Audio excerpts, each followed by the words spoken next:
দেখতে দেখতে শেষ হয়ে গেল হাজারো দর্শকদের ভালোবাসার নাটক গরিব ঘরের রাজপুত্র। আর মাত্র একটি পর্বই বাকি আছে, অর্থাৎ 43তম পর্বটি হতে চলেছে এই নাটকের শেষ পর্ব। আর বিশ্বাস করুন, শেষ পর্বে এমন একটি ঘটনা দেখতে চলেছেন আপনারা, যেটার জন্য বহুদিন ধরে অপেক্ষা করে আছেন সবাই। অবশেষে মেঘলার অনেক ফিরে পাবে তাদের হারিয়ে যাওয়া সন্তান। আর এতদিন ধরে বৃষ্টি যে সত্যটা লুকিয়ে রেখেছিল, সেটাই এবার সবার সামনে চলে আসবে। অলরাইট ভিউয়ার্স, বৃষ্টি এবার অনেককে বলে দেবে সেই লুকিয়ে রাখা সত্যটা। অপারেশনের আগে অনেককে বলে দেবে যে তোমার সন্তান মারা যায়নি, এখনো বেঁচে আছে এবং বস্তিতেই রয়েছে।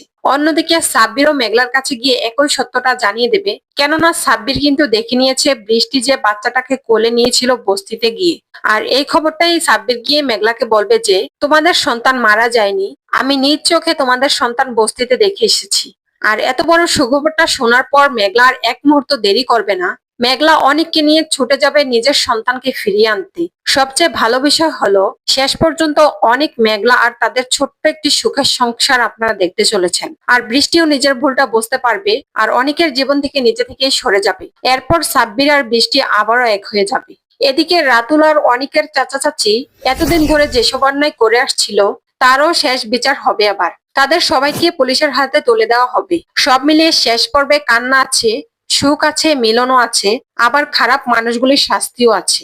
এবার আপনাদের জন্য একটি প্রশ্ন রেখে যাই, আপনাদের কি মনে হয় এই সমাপ্তিটাই কি গরিবের রাজপুত্র নাটকের জন্য সবচেয়ে সুন্দর সমাপ্তি, নাকি আরো কয়েকটি পর্ব নিয়ে নতুন কোনো চমক থাকা উচিত ছিল? মতামত কমেন্ট করে লিখে জানিয়ে যাবেন। আর হ্যাঁ, আপনারা গরিব ঘরের রাজপুত্র নাটকের শেষ পর্বটি অর্থাৎ 43তম পর্বটি দেখতে পাবেন আগামী শনিবার অর্থাৎ 21শে জুলাই দুপুর 12টায় কারো হিম এন্টারটেনমেন্ট ইউটিউব অফিসিয়াল চ্যানেল। তাই শেষ পর্বটি কেউই মিস করবেন না। আর আমাদের এই আপডেট ভিডিওটি যদি আপনার একটু ভালো লেগে থাকে, তাহলে অবশ্যই একটি লাইক দিয়ে যাবেন।